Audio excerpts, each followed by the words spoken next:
จัดเลย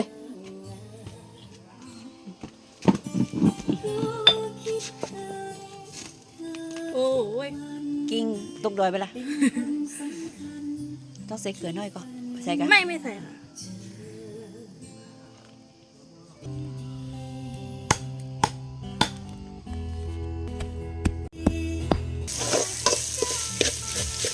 จะเขาตามพริกเด้อนี่นะ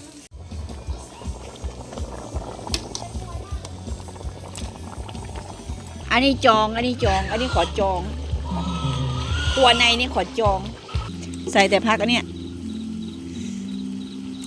ใส่หน้าผมรอบอัน แค่กินได้จะมาเอาเปลือกแค่เดียวกินได้อยู่นะมันจะแตกแล้วไข่มันอ่ะ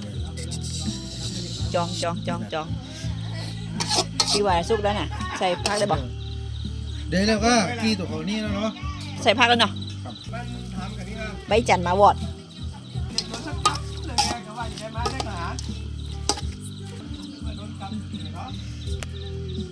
อันนี้จอง